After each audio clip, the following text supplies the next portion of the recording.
네, 드디어 우리 요한복음 마지막 장에 왔습니다. 요한복음 21장 1절부터 25절까지 우리 전체 읽겠습니다. 2일 후에 예수께서 디베랴 바다에서 다시 제자들에게 자기를 나타내셨으니 나타내신 일이 이러하니라.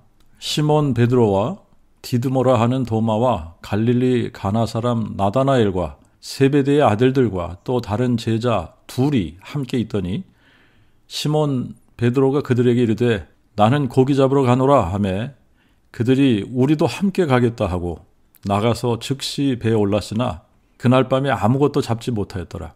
날이 새어갈 때에 예수께서 바닷가에 서 계셨으나 제자들이 예수신 줄을 알지 못하는지라 예수께서 그들에게 이르시되 얘들아 너희에게 고기가 있느냐 하시니 그들이 대답하되 없나이다 하매 예수께서 그들에게 이르시되 그물을 배 오른편에 던지라 그리하면 얻으리라 하신대 이에 그들이 던졌더니 많은 고기로 인하여 그물을 들 수조차 없더라.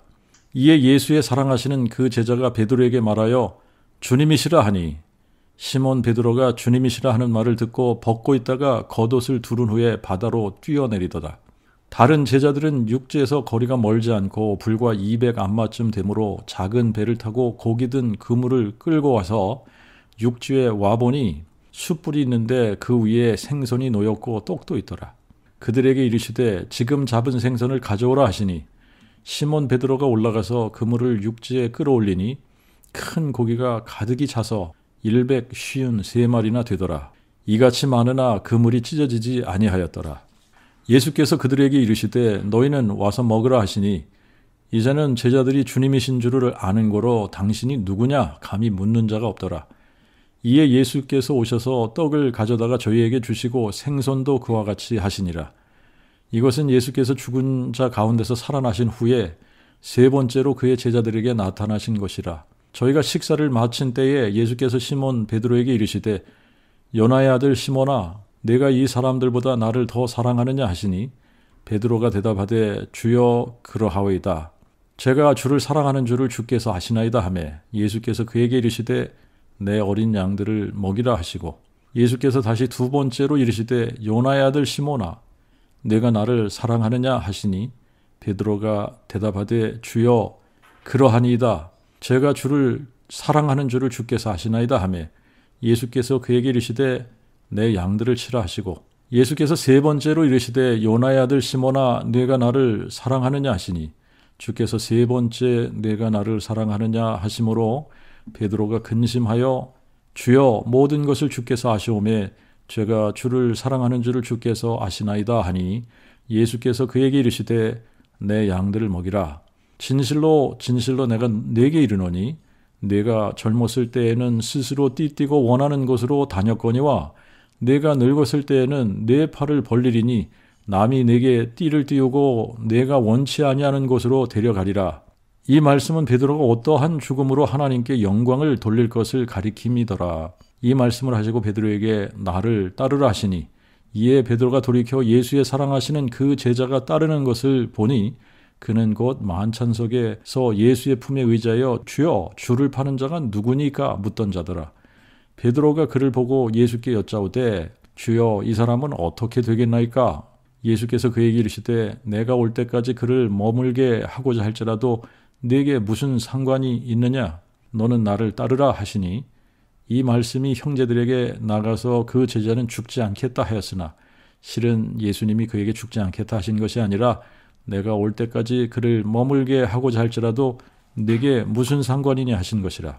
이 일을 증거하고 이 일을 기록한 제자가 이 사람이라. 우리는 그의 증거가 참인 줄 아노라.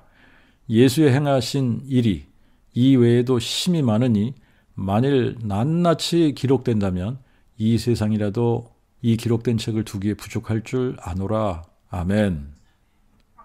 이제 요한복음을 끝내는 마지막 장인데 요한복음은 거의 대부분이 공관복음에 없는 내용을 기록을 했습니다. 이제 요한복음 21장도 공관복음에는 없는 내용인데 요한만 이 부분을 기록을 했어요. 근데 우리가 지난주에 요한복음 20장을 공부를 했지만 요한복음을 기록한 목적을 요한복음 20장 31절에 오직 이것을 기록함은 너희로 예수께서 하나님의 그 아들 그리스도이심을 믿게 하려 하며 또한 너희로 믿고 그의 이름 안에서 생명을 얻게 하려 함이니라. 이제 이렇게 20장이 끝난단 말이에요. 그러니까 흐름으로 보면 그냥 요한복음 20장에서 끝나도 상관이 없어요. 이게 자연스럽게 끝맺음이 되는 거예요. 그런데 요한은 굳이 한 장을 더 할애를 했어요. 그래서 20장에서 딱 끝나질 않고 예수님께서 제자들을 세 번째 찾아오신 사건, 이거를 기록을 했어요. 근데 우리가 이제 21장을 읽었습니다만 이거를 읽고 또 읽어보면 21장은 요한이 베드로를 위해서 기록한 것 같은 느낌이 들어요. 요한이 20장에서 아마 끝내려고 했을 수도 있어요. 그런데 여기서 끝내면 안 되겠다. 이 베드로에 관한 사건을 기록을 하면서 끝을 내야겠다. 베드로에 대해서 이거는 얘기를 하면서 이 복음서를 끝내겠다. 그래서 아마 지금 이 21장을 기록하지 않았나. 그래서 21장은 요한이 베드로를 위해서 기록한 것 같은 느낌이 들어요. 그리고 예수님께서 제자들을 세 번째 찾아오신 사건이라고 그러는데 예수님이 제자들을 찾아오신 이 사건을 우리가 살펴보면 마치 예수님도 베드로를 위해서 찾아오신 것 같은 그런 느낌이 들어요. 그래서 이제 우리가 만약에 21장이 기록이 안 됐다고 한번 생각을 해보는 거예요. 그리고 20장까지만 기록이 됐어요. 우리가 20장까지 딱 읽고 사도행전으로 넘어가면 마태, 마가, 누가, 요한이 4복음서를 읽고 사도행전으로 넘어가는 건데 네 복음서에서 베드로가 예수님을 모른다고 세 번씩 다 부인하는 사건, 이거를 다 기록을 했단 말이에요. 그런데 사도행전으로 딱 넘어가면 사도행전에서 베드로가 리더 역할을 해요. 근데 이 모습이 굉장히 어색하게 느껴질 수 있다라고 하는 거예요.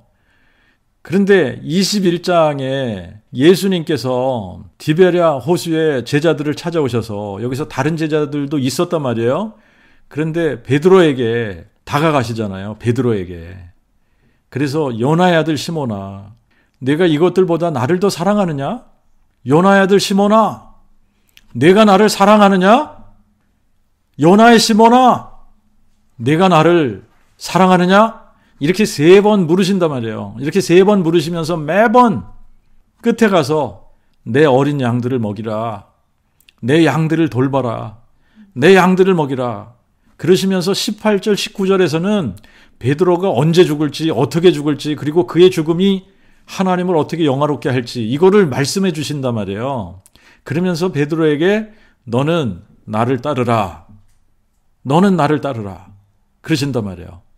그래서 21장은 아무리 읽어봐도 이거는 베드로를 위해서 쓰여진 거고 분명히 요한이 그 의도를 가지고 베드로를 위해서 쓴 거예요. 이거는. 그래서 이제 우리가 베드로의 입장에서 한 번쯤 생각을 해봐야지 되는 시간이에요. 요한복음을 쭉 읽으면서 이 마지막 부분에 가서는 우리가 베드로의 입장에서 한번 생각을 해봐야 돼. 베드로가 예수님을 따르는 동안 수제자 역할을 했습니다. 예수님께서 세 명의 제자들을 따로 데리고 다니실 때 항상 베드로, 야고보, 요한 이렇게 세 명이에요. 제자들의 이름을 기록할 때도 항상 누구의 이름이 먼저 나오냐? 베드로의 이름이 먼저 나와요. 2절, 우리 21장 2절에도 보면 시몬 베드로와 디두모라 하는 도마와 갈릴리 가나 사람 나다나엘과 세베대의 아들들과 또 다른 제자 둘이 함께 있더니 시몬 베드로가 제일 먼저 나오죠. 우리가 마태복음 10장에 가서 보면 12제자들을 부르실 때 12사도의 이름은 이러하니 먼저 베드로라 하는 시몬과 베드로가 먼저 등장해요. 마가복음 3장에도 이에 12를 세우셨으니 예수께서 시몬에게는 베드로라 하는 이름을 더하셨고 베드로가 먼저예요. 누가복음 6장에서도 그의 제자들을 부르사 그 중에서 12를 택하여 사도라 칭하셨으니 베드로라고도 이름을 주신 시몬과 베드로가 먼저 등장을 하죠. 예수님이 고난 받으시기 전에 마지막 밤에 베드로가 먼저 예수님을 향해서 이렇게 큰 소리를 칩니다. 비록 다 버릴지라도 나는 버리지 않겠나이다. 내가 주와 함께 오게도 죽음에도 갈 준비가 되어 있나이다. 내가 주와 함께 죽을지언정 주를 부인하지 않겠나이다. 이렇게 큰 소리를 쳤어요. 그러던 베드로가 예수님을 3번이나 모른다고 부인해요. 그것도 마지막에는 저주까지 하면서 모른다고 했단 말이죠. 자, 그러니까 우리가 베드로의 입장에서 한번 생각을 해보면 정말 자기 딴에는 예수님을 사랑한다고 생각을 했던 거예요. 정말 이렇게 예수님을 위해서라면 고난도 마다하지 않을 것 같고, 다른 제자들은 주님을 다 버린다고 할지라도 자기는 버리지 않을 것 같고, 주님과 함께 옥에도 같이 가고 죽음에도 갈 준비가 됐다. 내가 주와 함께 죽을지언정 주를 부인하지 않겠다. 이렇게 큰 소리를 쳤단 말이에요. 그런데 3번이나 모른다고 부인을 했어요. 그것도 마지막에는 저주까지 했단 말이에요. 그런 베드로의 입장에서 우리 자신이 한번 생각을 해보면 예수님 편에서는 베드로를 용서를 해 주셨어요. 아무리 예수님 편에서 베드로를 용서해 주셨다고 해도 베드로 자신의 입장에서는 베드로가 아주 뻔뻔한 사람이 아니라면 자기 자신을 창피하게 생각할 거 아닙니까? 그 자기 자신이 얼마나 밉겠어요. 정말 이것 때문에 얼마나 괴로워했을까. 물론 다른 제자들도 다 도망갔어요. 베드로만 도망간 게 아니라 다 도망갔어요. 다 예수님을 배신 때린 겁니다. 다 도망갔어요.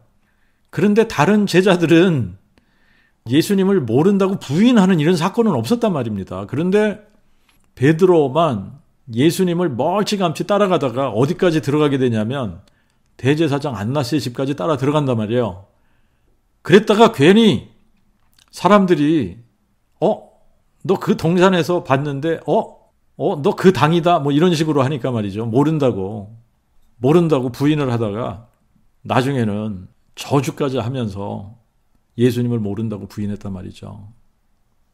불과 몇 시간 전에 내가 주와 함께 죽을지언정 주를 부인하지 않겠나이다. 그리고 큰 소리 쳤단 말이죠. 그런데 이렇게 큰 소리만 안 쳤어도 조금 덜 미안했을 텐데 이렇게 큰 소리까지 쳐놓고 3번씩 부인을 했다. 그것도 저주까지 하면서 예수님을 모른다고 부인했다. 그러니까 사실 그 양심의 가책, 그러면서 다른 제자들에게 얼마나 면목 없는 그런 감정을 가지고 있었을까. 그런 감정을 가지고 있는 것이 당연한 거라고 생각이 돼요. 그런데 우리가 이제 예수님이 부활하시고 나서 사람들에게 막 이렇게 보이기 시작을 합니다. 그런데 우리가 누가복음을 가서 읽고 그 다음에 고린도전서 15장을 읽어보면 예수님이 제자들에게 보이시기 전에 베드로에게만 따로 먼저 나타나 보이신 것 같은 그런 뉘앙스가 있어요. 그래서 누가복음 24장 34절을 보면 주께서 과연 살아나시고 또한 시몬에게 나타나셨다 이런 표현이 있어요. 그리고 고린도전서 15장 5절에 가서 보면 게바에게 보이시고 후에 12에게 이런 식으로 표현을 했단 말이에요. 그러니까 이런 표현들을 보면 예수님이 베드로에게 먼저 보이신 것 같아. 근데 이제 오늘 본문 21장 14절에 보면 예수께서 죽은 자 가운데서 살아나신 후에 3번째로 그의 제자들에게 나타난 것이라고 기록을 하고 있어요. 그러니까 오늘 그 21장의 사건, 갈릴리의 디베랴 바다에 예수님이 나타나신 이 사건은 예수님이 죽은 자 가운데서 살아나신 후에 3번째로 그의 제자들에게 나타나는 것이다. 그러니까 요한을 포함해서 다른 제자들이 있을 때에 예수님께서 제자들에게 보이신 것이 3번째라는 이야기예요. 그런데 제자들이 모여 있을 때 예수님께서 보이시기 전에 베드로를 먼저 만나 주셨을 수도 있다라는 겁니다. 누가복음 24장하고 고린도전서 15장을 비교를 해보면 그럴 수 있다라고 하는 거예요. 그리고 이제 21장 마지막 절에 가서 보면 예수의 행하신 일이 이외에도 심히 많다 그랬거든요. 그러니까 복음서에 기록된 것은 지극히 일부만 기록을 한 거란 말이에요. 그리고 이제 예수님께서 제자들에게 이제 하신 말씀이 내가 살아난 후에 너희보다 먼저 갈릴리로 가리라 그러셨거든요. 그리고 부활하신 후에 천사들이 여자들에게 나타나서도 너희는 빨리 가서 그의 제자들과 베드로에게 예수께서 너희보다 먼저 갈릴리로 가시나니 너희에게 말씀하신 대로 너희가 거기서 그를 배우리라 이렇게 얘기를 해주셨단 말이죠. 그런데 누가복음 24장에 가서 보면 제자들에게 처음 나타나신 날이 주일 저녁이에요. 그리고 제자들이 예루살렘에 있을 때에 나타나셨단 말이죠. 누가는 24장에 11사도가 다 있었다고 기록을 했는데 요한은 이때 도마가 없었다고 이 부분을 고쳐준 겁니다. 그리고 이제 두 번째 도마가 있을 때 예수님께서 다시 나타나시죠. 그럴 때는 8일 후라고 그랬는데 장소가 예루살렘인지 갈릴리인지 기록을 안 했어요. 그러니까 어디서 예수님께서 두 번째 나타나셨는지는 몰라요. 그런데 마태복음 28장에는 11제자가 갈릴리에 가서 예수께서 정하신 그 산에 이르러 그들이 또한 예수를 배울 때에 그에게 경배하나 오히려 의심하는 자도 있더라. 이런 표현을 했단 말이에요. 그러니까 마태복음 28장에는 11제자가 말씀대로 갈릴리에 가서 예수님하고 만났어요. 근데 이게 그 산이라고 그랬습니다. 예수께서 정하신 그 산. 근데 이제 오늘 본문에는 갈릴리긴 갈릴리인데 장소가 어디냐? 디베랴라고 기록이 돼 있어요. 디베랴. 자, 이제 이 디베랴 바다이고 2절에 보니까 베드로가 있었고 도마가 있었고 나다나엘이 있었고 야고보와 요한이 있었고 야고보와 요한이 있었다는 말은 세베대의 아들들이 야고보와 요한이기 때문에 그리고 또 다른 제자 둘이 있었다. 이렇게 나옵니다. 다른 제자 둘은 사실 기록을 안 했기 때문에 누군지 몰라요. 가능성은 안드레와 빌립이 아닐까 뭐 이렇게 생각을 해볼 수 있습니다. 기록을 안 했으니까 그것도 이제 우리가 추측하는 거죠. 누군지 모르는 거예요. 근데 두 사람이 있어요. 그러면 합하면 7명이 있었던 거예요. 자, 3절에 보니까 시간적으로 저녁 식사가 끝난 것 같아요. 시몬 베드로가 나는 고기 잡으러 간다 그럽니다. 나는 고기 잡으러 간다 그러니까 다른 제자들도 다 우리도 함께 가겠다 그러면서 따라갔어요. 그래서 나가서 즉시 배에 올랐다 그럽니다. 그리고 그날 밤에 아무것도 잡지 못했다 그럽니다. 저녁 때 나가서 그물을 던지기 시작을 했는데 4절에 보면 날이 새어갈 때에 예수께서 바닷가에 서 계셨으나 제자들이 예수신 줄을 알지 못하는지라. 그런 것을 보면 밤새도록 그물을 던졌는데 하나도 잡지 못한 거예요. 밤새도록 그물을 던졌는데 하나도 고기를 잡지 못한 거 어떻게 하냐. 5절에 보면 예수님이 얘들아 너희에게 고기가 있느냐? 그렇게 물으니까 없나이다 그러거든요. 없나이다. 고기를 한 마리도 못 잡았다는 얘기예요. 그런데 이제 지금 이 상황이 언제 상황하고 거의 비슷하냐. 예수님께서 베드로를 처음 부르실 때의 상황하고 거의 흡사한 거예요. 그게 이제 누가복음 5장에 있는 사건입니다. 누가복음 5장. 누가복음 5장에는 게네사렛 호숫가에 있었던 사건이고 지금은 디베랴 호수예요. 여러분들이 게네사렛이나 뭐 이렇게 막달라나 디베랴, 뭐 가버나움 이런 부분들을 사실 우리가 지도가 없이 이스라엘의 지형이 어떤지 우리가 모르는 상황에서 이 지형을 얘기를 하면 좀 그러긴 해요. 그런데 이제 저하고 이런 식으로 한번 생각을 해봅시다. 갈릴리 호수를 생각을 할 때 어떤 식으로 생각을 하냐면 이렇게 사람을 생각을 하는데 배가 볼록 나온 사람을 생각을 하든가 이제 쉬운 예로 만삭된 여인을 한번 생각을 하면 이렇게 배가 앞으로 볼록 나온 겁니다. 그죠? 그러니까 등 쪽은 동쪽이라고 생각을 하시면 돼요. 배가 나온 쪽은 서쪽이라고 생각을 하면 돼요. 동쪽, 그러니까 등 쪽은 평평하게 일자로 이렇게 쭉 내려가는 거예요.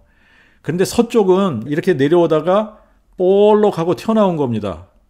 배가 이렇게 볼록하고 튀어나온 거를 상상을 하시면 돼요. 배가 볼록하고 튀어나왔어요. 자, 그러면 배꼽 있는 부분이 이렇게 가장 볼록 튀어나온 중앙이겠죠. 그죠? 거기를 여러분들이 막달라 지방이라고 생각을 하시면 돼요. 그 막달라, 거기를 기준으로 북쪽으로 조금 올라가면 게네사렛 호수예요. 거기가.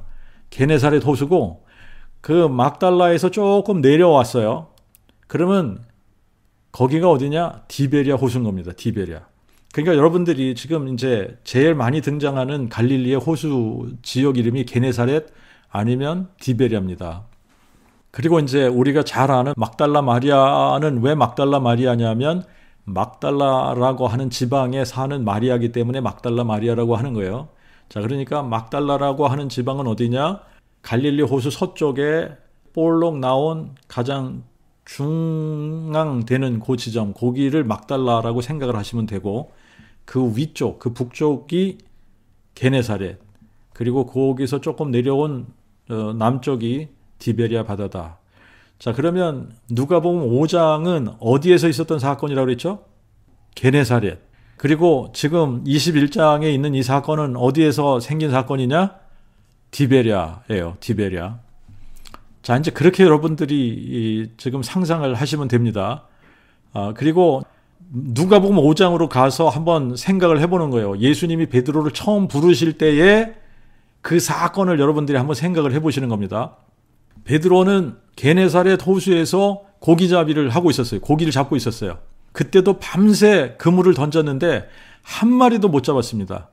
그리고 육지로 들어왔어요. 근데 예수님이 찾아오신 거예요. 그리고 베드로의 배에 오르신단 말이죠. 그리고 배를 육지에서 좀 띄워달라 그래요. 그리고 베드로의 배에서 사람들을 가르치셨어요. 그러고 나서 베드로에게 깊은 데 가서 그물을 내려서 고기를 잡으라 이렇게 말씀을 하시는 겁니다.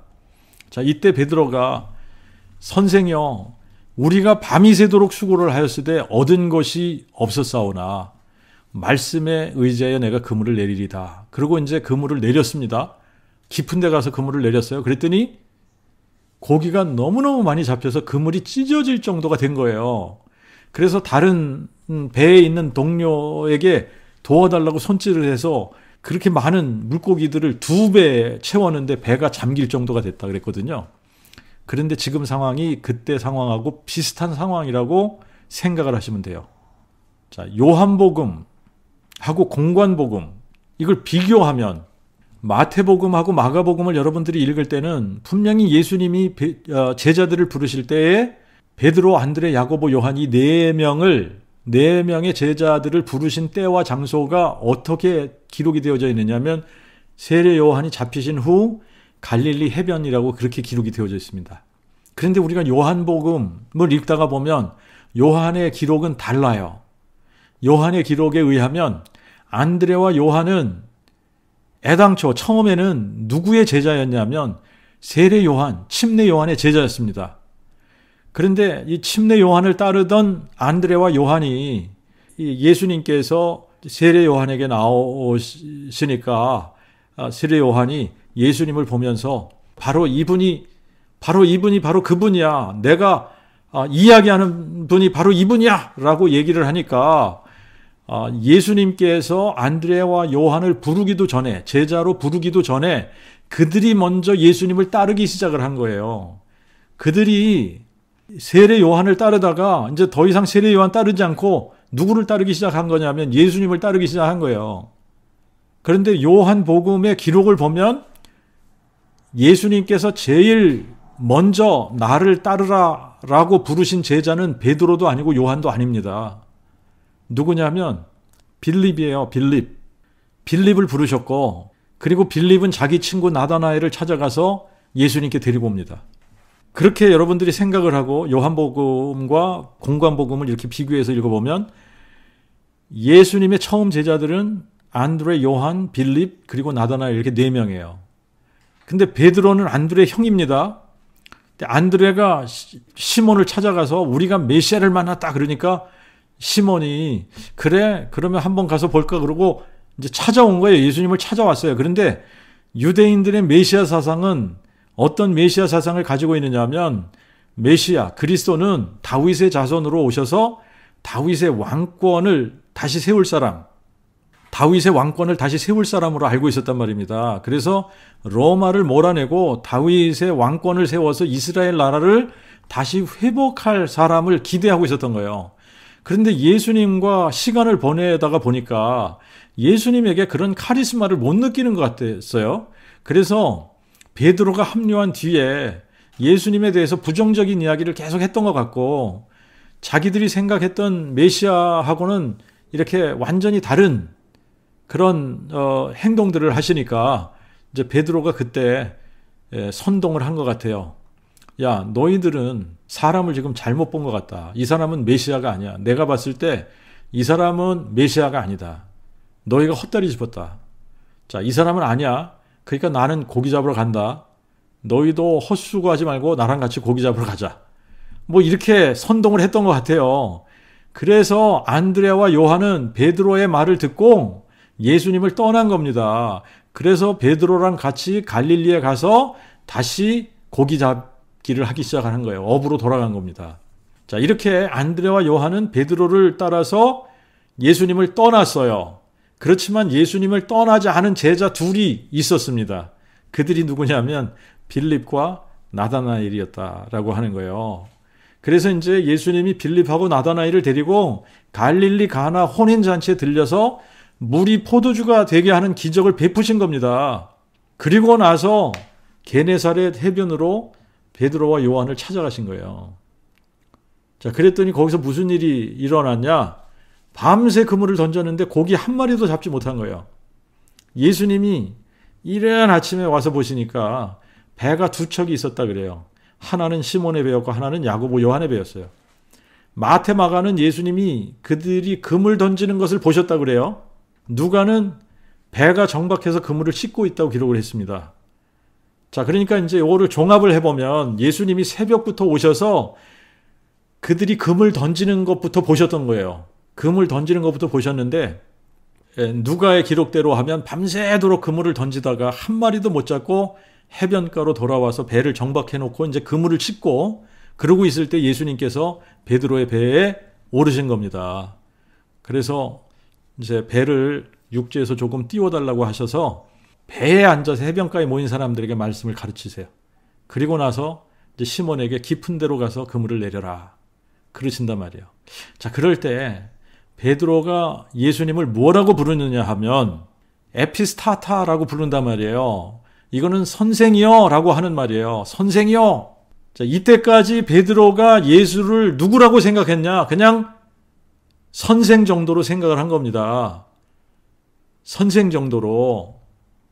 예수님을 그렇게 생각했던 거예요. 안드레는 예수님을 누구라고 생각했냐? 메시아라고 생각을 했던 거예요. 그래서 정말 흥분했어요. 우리가 메시아를 만났다 그러면서 베드로를 예수님께 데려갔는데 베드로는 생각이 달랐던 거예요.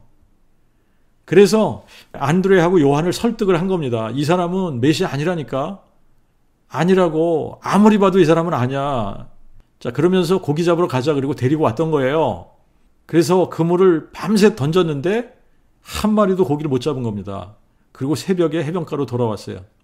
시몬과 안드레는 그물을 씻고 있었고 야고보와 요한은 그물을 깁고 있었어요.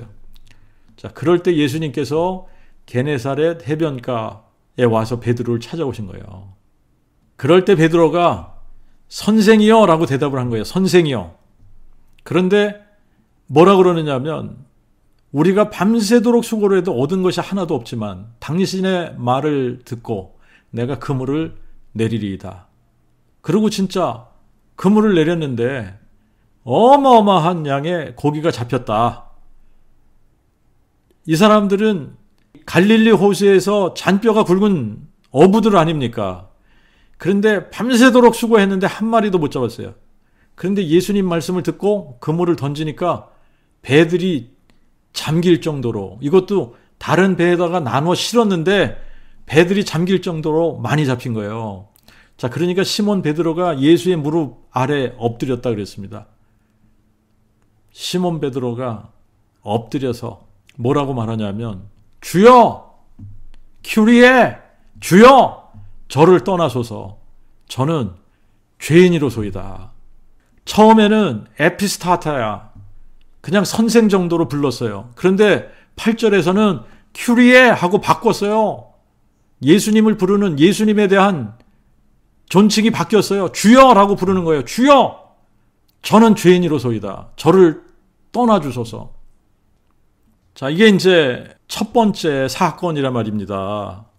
누가복음 5장 게네사렛 호수에서 이제 이 사건 끝에 예수님께서 베드로, 안드레, 야고보, 요한 이 사람들을 부르시는 거예요. 나를 따르라 그러니까 이 사람들이 모든 것을 다 버려두고 예수를 쫓기 시작한 거거든요. 이때부터. 근데 예수님께서 나를 따르라. 내가 너희를 사람 낚는 어부가 되게 하리라. 근데 아직까지 사람 낚는 어부가 안 됐잖아요. 그죠? 근데 요때 요 사건 하나만 가지고 생각을 해도 베드로가 사실 얼마나 미안했을까 우리가 한번 생각을 해볼 수 있어요. 안드레는 흥분했어요. 우리가 메시아를 만났다.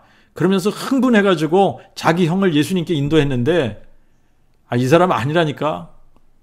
그리고 고기 잡으러 간 거 아닙니까? 그런 상황이 똑같이 벌어진 거예요, 지금. 이제 이미 부활하신 예수님을 두 번씩 만났습니다만, 그 예수님이 처음에 이렇게 제자들을 찾아와서 성경을 풀어서 가르쳐 주셨단 말이에요.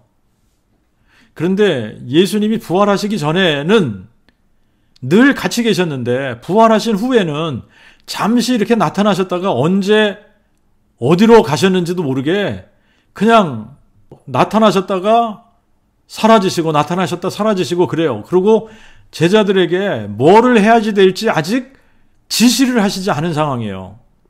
자, 그러니까 아직까지 무슨 일을 어떻게 하라고 지시도 하지 않으셨고 제자들이 뭘 어떻게 해야지 될지도 모르겠고 이러는 상황에서 베드로가 또 선동을 하는 겁니다. 나는 고기 잡으러 간다. 누가복음 5장하고 똑같은 사형이 재현되는 상황이에요. 나는 고기 잡으러 간다. 그러니까 다 따라 나선 겁니다. 우리도 갈게. 갈릴리 호수에서 잔뼈가 굵은 어부들입니다. 밤새 그물을 던졌습니다. 한 마리도 못 잡은 거예요.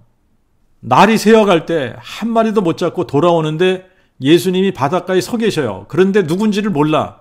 그러니까 이번에도 다른 모습으로 나타나신 거예요. 그런데 5절에 보니까 예수님께서 제자들을 부르는 단어가 우리말 성경에는 얘들아 이렇게 기록을 했어요. 얘들아. 그런데 이 얘들아 너희에게 고기가 있느냐 이렇게 물으셨는데 얘들아 라고 하는 이 단어가 파이디아라고 하는 단어입니다. 이 파이디아는 파이디온의 복수형인데 파이디아라는 말은요. 신생아부터 시작을 해서 뭐 윤후 정도 되는 아이 그러니까 10살 미만의 그 정도 되는 아이들을 파이디온이라고 하는 거예요. 파이디아. 그러니까 신생아부터 시작을 해서 반쯤 자란 10살 미만의 아이들을 일컬을 때 사용하는 단어. 그게 보통은 child 혹은 children이라고 번역을 하는 겁니다. 그런데 예수님께서 제자들을 파이디아 하고 부르신 거예요. 자, 그러니까 다 큰 어른들을 파이디아라고 부를 수 있는 사람이 누구냐? 예수님이 영존하신 아버지이기 때문에 아무리 나이가 많은 사람이라도 예수님 앞에서는 다 파이디온이에요. 다 파이디아인 겁니다. 그분이 영존하신 아버지이기 때문에 우리는 다 그분의 자녀들이잖아요. 그죠? 자, 그러면서 6절에 보니까 고기를 한 마리도 못 잡은 거 아시는 거 아니에요? 너에게 고기가 있느냐? 그러니까 없나이다. 그러니까 예수님께서 그물을 배 오른편에 던지라 그래요. 게네사렛 호수에서는 깊은 데에 가서 그물을 내리라 그랬는데 이번에는 그물을 배 오른편에 던지라. 베드로가 그 말씀을 듣고 배 오른편에 그물을 던졌어요. 그랬더니 그물을 들을 수조차 없을 정도로 많은 고기를 잡은 겁니다. 이때 요한이 베드로에게 외치는 거예요. 주님이시다. 베드로가 주님이시다 라는 말을 듣자마자 이 위통을 벗고 있었단 말이에요. 근데 겉옷을 딱 두르고 배에서 바다로 뛰어내린 거예요. 여기서 에발렌이라는 이 발로라는 이 단어가 몸을 날리다 던지다 이런 말이거든요. 그러니까 베드로가 지금 겉옷을 거치자마자 어떻게 한 겁니까? 배에서 다이빙을 해서 수영해서 육지까지 간 거예요. 그리고 8절에 보면 육지에서 거리가 멀지 않고 불과 200안마쯤 된다 이렇게 기록을 했는데 200안마는 100m 정도 되는 거리라는 거예요. 100m. 그러면 요게 축구장 길이만 한 거예요. 100야드가 풋볼 경기장 길이니까 그러면 축구장 이쪽 골대에서 저쪽 골대까지 거리란 말입니다. 자, 육지에 와보니까 숯불이 있고 그 위에 생선이 놓였어요. 그리고 떡도 있어요. 아침 식사를 예수님께서 친히 준비하신 겁니다. 예수님이 지금 잡은 생선도 가져오라. 그러니까 베드로가 가서 그물을 육지에 끌어올렸어요. 근데 큰 물고기가 가득 찼는데 세어보니까 153마리나 된다는 거예요. 자, 3년 전에도 어마어마한 양의 고기를 잡았어요. 똑같은 일이 벌어진 거예요. 자, 12절에 보니까 너희는 와서 먹으라 하시니 이제는 제자들이 주님이신 줄 아는 거로 당신이 누구냐 감히 묻는 자가 없더라. 자, 여기서도 보면 예수님이 계속 다른 모습으로 나타나시는 거예요. 그러니까 제자들이 외모를 보고서는 잘 못 알아보는 거예요. 그런데 예수님의 말씀이라든지 하시는 행동을 통해서 아, 이분이 주님이시구나 이걸 알아버린 겁니다. 그러니까 당신이 누구냐고 묻는 이가 없다는 거예요. 자, 이렇게 떡도 주시고 생선도 주시면서 제자들에게 아침 식사를 친히 준비해 주셨어요. 제자들에게 나타나신 게 이번이 세 번째다. 이렇게 기록을 했습니다. 그리고 이제 15절부터 17절까지 21장에서 가장 중요한 부분이라고 생각을 해요, 저는. 그런데 이 부분은 우리가 한글이나 영어로 읽으면 이게 구분이 전혀 안 되는 단어가 하나가 있어요. 그게 사랑이라는 단어예요. 사랑이라는 단어. 자, 그래서 이제 이 부분은 제가 한번 원어로 읽고 여러분들에게 제가 이렇게 트랜슬레이트를 할게요. 호테 운 에리스테이산, 그들이 식사를 마친 때에 레게이토 시모니 페트로 호 이에수스, 예수께서 시몬 베드로에게 말씀하시되 시몬 이오나, 요나의 시몬아 이 말인데, 아가파스메 플레이온 투톤, 내가 나를 사랑하느냐 이 모든 것보다 더 레게이 아우터, 베드로가 그에게 말하되 이 말이에요. 베드로가 예수님에게 말하되 이 말입니다. 나이 큐리에, 내 주님, 수 오이다스 호티 필로세, 당신이 아십니다. 내가 당신을 사랑하는 것을. 레게이 아우터, 예수께서 그에게 말씀하시되 보스케 타 아르니아무, 나의 어린 양들을 먹여라. 레게이 아우토 팔린 데우테론, 예수께서 시몬에게 다시 두 번째 이르시되 시몬 이오나, 요나의 시몬아, 아가파스메, 내가 나를 사랑하느냐? 레게이 아우토, 시몬이 말하되 나이 큐리에, 내 주님, 수 오이다스 호티 필로세, 당신이 아십니다. 제가 당신을 사랑하는 줄. 레게이 아우토, 예수께서 그에게 말씀하시되 포이마이네 타 프로마타 무, 나의 양떼를 돌보가라. 자, 17절입니다. 레게이 아우토 토 트리톤, 예수께서 그에게 세 번째 말씀하시되 시몬 요나, 요나의 시몬아, 필레이스메, 네가 나를 사랑하느냐? 엘루페이테 호 페트로스 호티 에이펜 아우토 토 트리톤 필레이스메, 베드로가 근심하니 이는 그가 세 번째 그에게 말씀하실 때에 내가 나를 사랑하느냐 하심으로 카이 에이펜 아우토, 베드로가 그에게 말하되 큐리에, 주님, 수 판타 오이다스, 당신은 모든 것을 아십니다. 수 기노스 케이스 호티 필로세, 주님은 제가 주님을 사랑하는 줄 아십니다. 레게이 아우토 호 이에수스, 예수께서 그에게 이르시되 보스케 타 프로마타 무, 먹여라 내 양들을. 자, 이제 이렇게 기록이 돼 있어요. 이 전수사본에서는 예수님께서 베드로를 부르실 때 시몬 이오나 이렇게 불렀습니다. 요나의 시몬아 이 말이에요. 그런데 우리가 이제 현대사본을 읽어보면 시몬 이오안누 이렇게 기록이 되었어요. 요한의 아들 시몬아 이렇게 기록이 됐습니다. 그러니까 한 군데서는 요나의 아들 시몬이고 한 군데서는 요한의 아들 시몬인데 저희들은 전수사본을 따르는 사람들이에요. 그래서 요나의 시몬이 맞다라고 하는 겁니다. 그러니까 시몬 베드로와 안드레의 아버지가 요한이 아니라 요나라는 거예요. 자, 그런데 이제 여기서 뭐가 지금 우리한테는 구분이 안 되느냐 하면, 처음에 예수님께서 이 모든 것들보다 내가 나를 더 사랑하느냐라고 물으실 때는 아가파스메라고 이렇게 썼어요. 그러니까 이게 아가파스메라고 하는 것은 아가페 사랑으로 나를 사랑하느냐라고 물으신 거예요. 근데 아가페는 우리가 다 잘 알지 않습니까?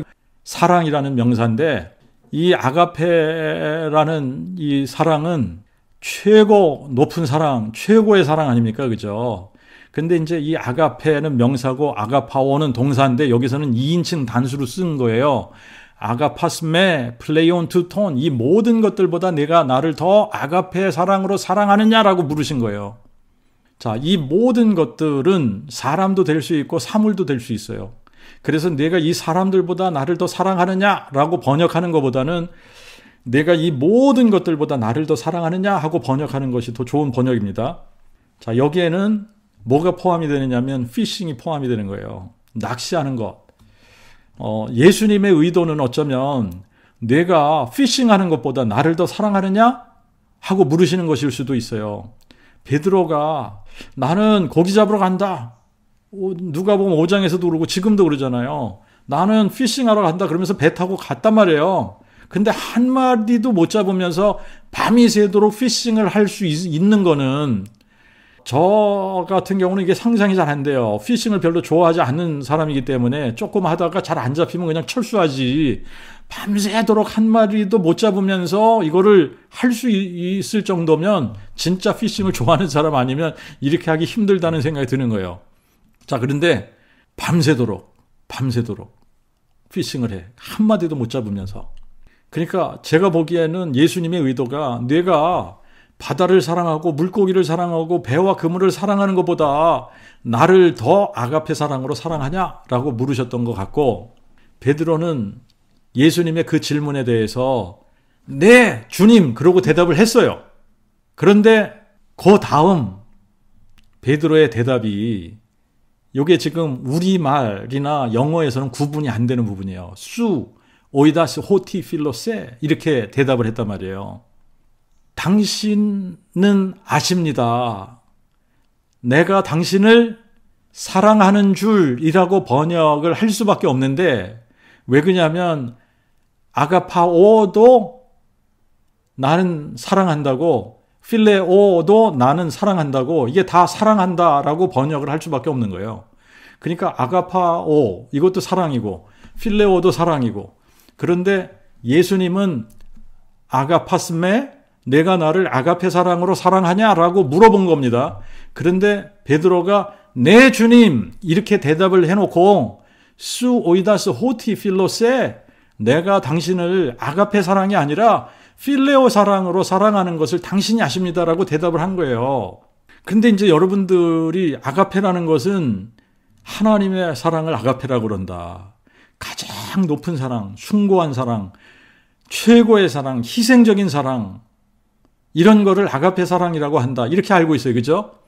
그래서 하나님이 세상을 이처럼 사랑하사라고 할 때에도 아가페 사랑을 쓴 거예요. 후토, 가르, 에가페이센, 호, 테오스, 톤, 코스몬. 하나님이 세상을 아가페 사랑으로 이처럼 사랑하사. 이 말이에요. 그런데 이제 반면에 필레오라는 것은 brotherly love예요. 형제의 사랑인 거예요. 형제의 사랑. 형제의 사랑. 아니면 친구의 우정을 나타내는 단어예요. 친구의 우정.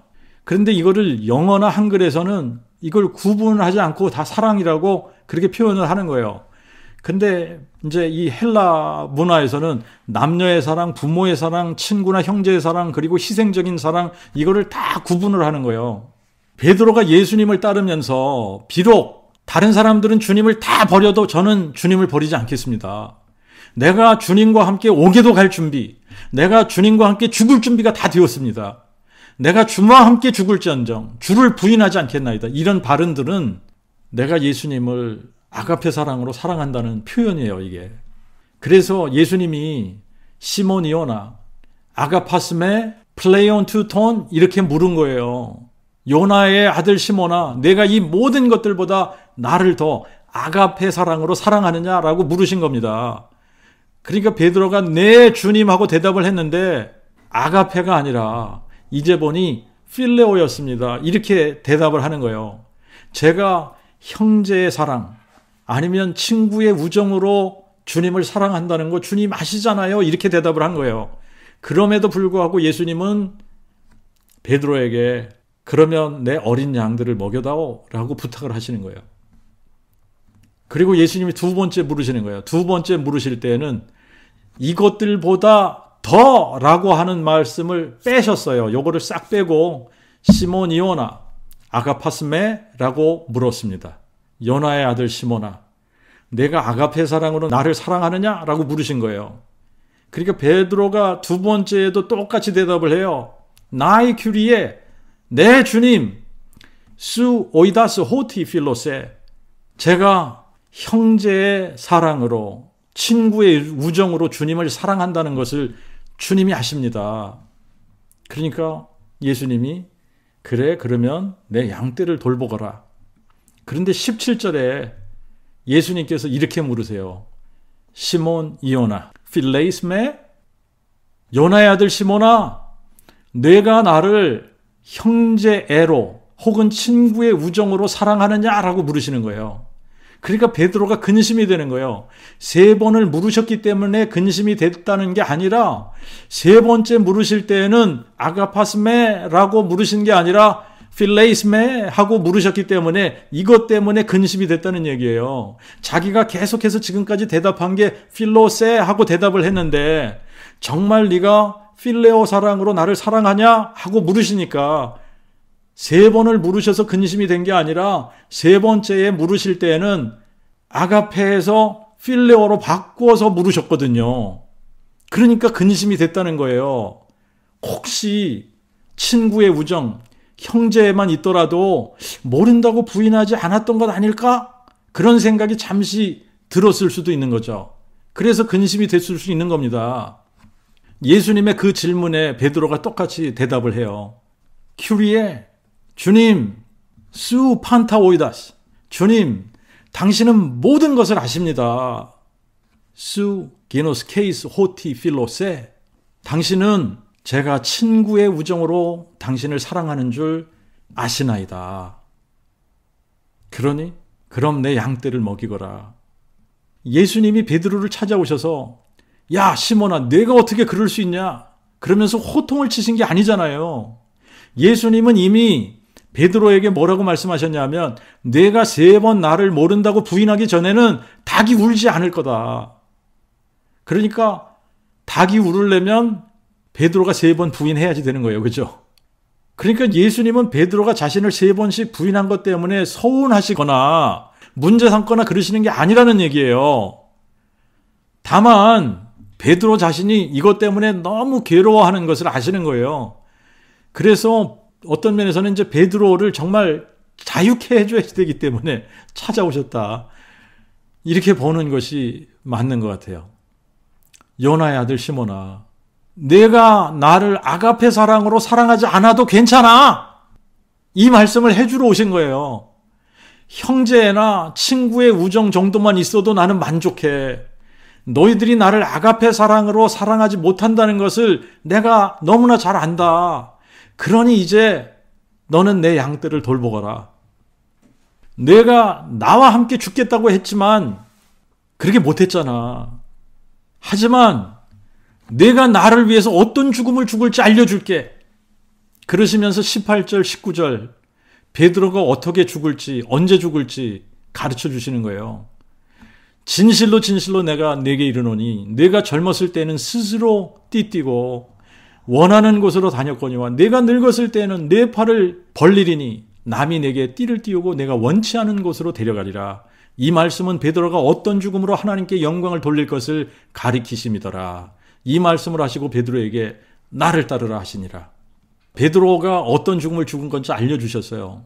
첫 번째, 베드로의 죽음에 대해서 예수님께서 가르쳐 주신 것이 늙을 때까지 안 죽는다는 거예요. 베드로는 늙어서 죽는 거예요. 근데 늙어서 죽을 때 내 팔을 벌리리니 이게 늙어서 십자가의 죽음을 죽는다는 거예요. 그리고 그의 죽음이 하나님께 영광이 된다는 것을 알려주신 겁니다. 우리의 죽음에 대해서 언제 어떻게 죽을 건지 아는 게 좋을까요? 모르는 게 좋을까요?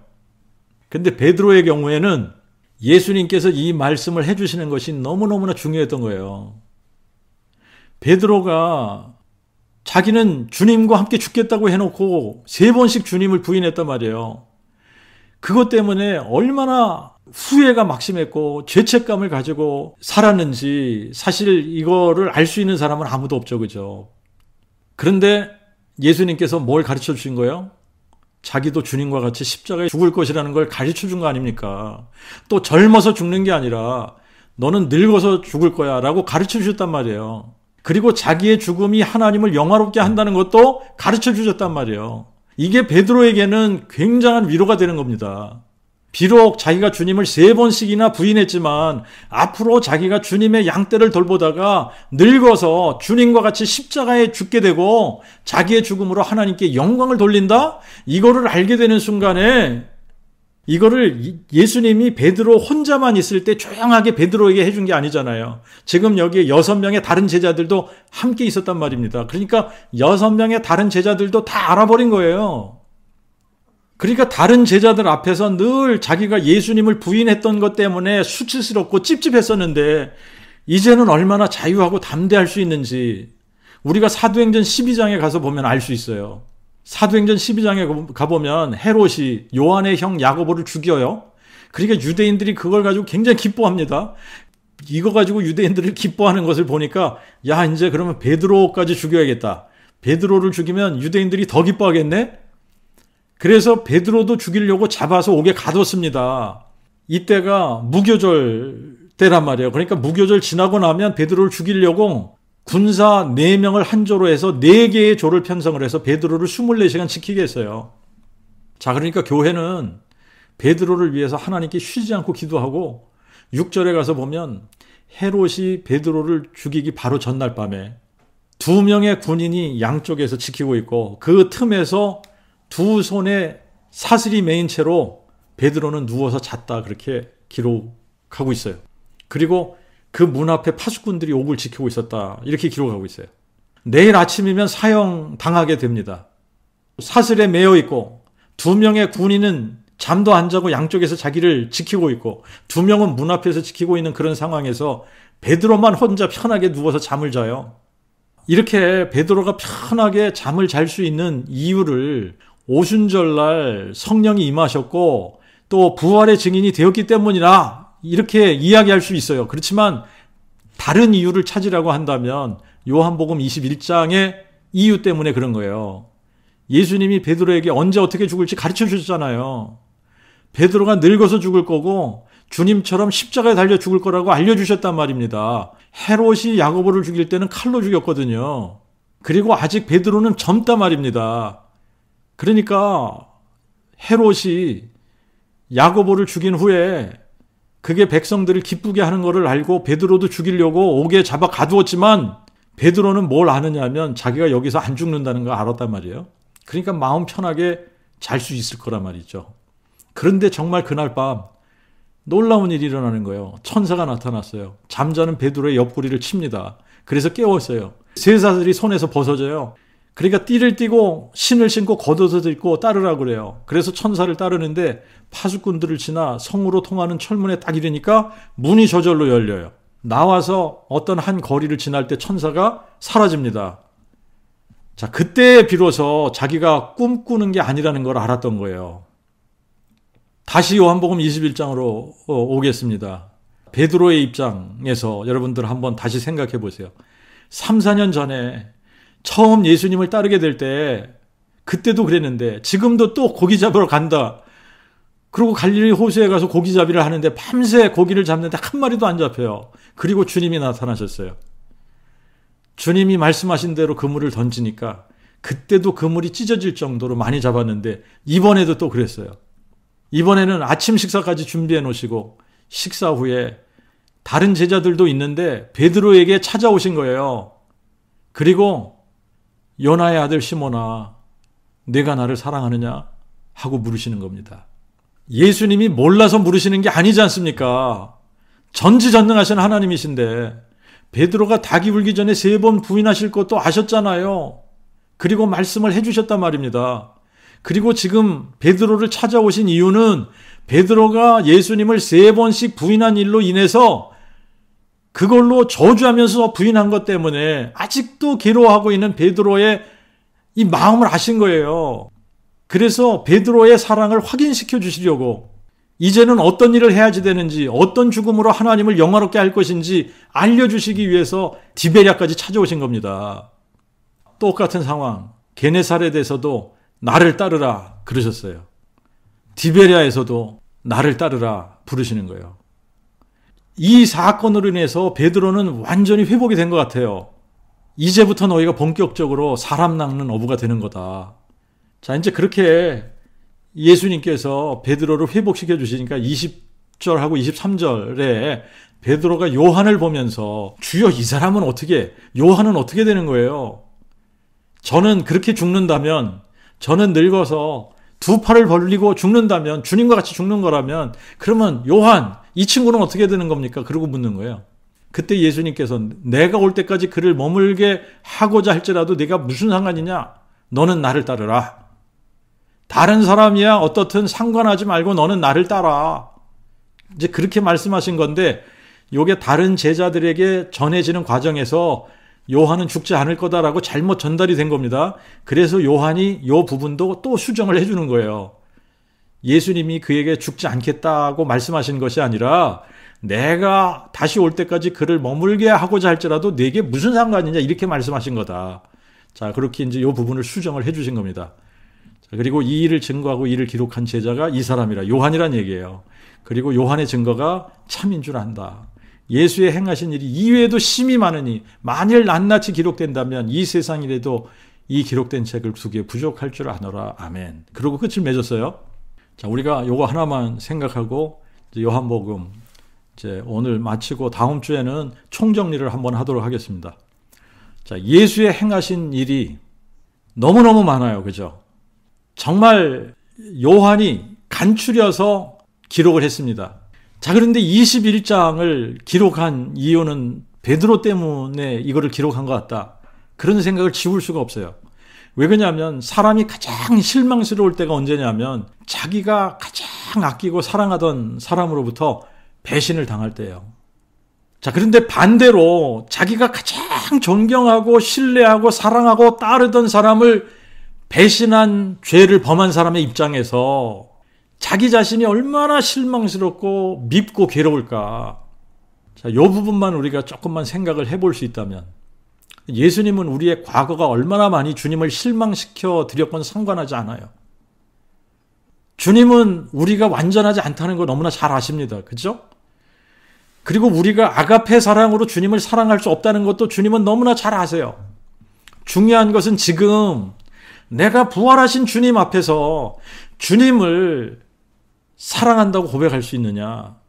아가페 사랑으로 사랑하지는 못하지만 형제의 사랑 혹은 친구의 우정으로 주님을 사랑한다고 고백할 수 있느냐 말이죠.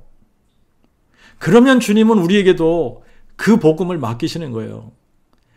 다른 사람은 어떻든 상관하지 말고 너는 나를 따라. 너는 나를 따르라. 내가 너희를 사람 낚는 어부로 만들 거야. 내가 이 세상에 그 진리를 선포하러 온 것처럼 너희도 가서 그 복음을 땅끝까지 선포하게 될 거야. 세상 모든 민족으로 내가 그리스도이고 내가 하나님의 그 아들이라는 것을 너희들이 알게 하게 할 거야.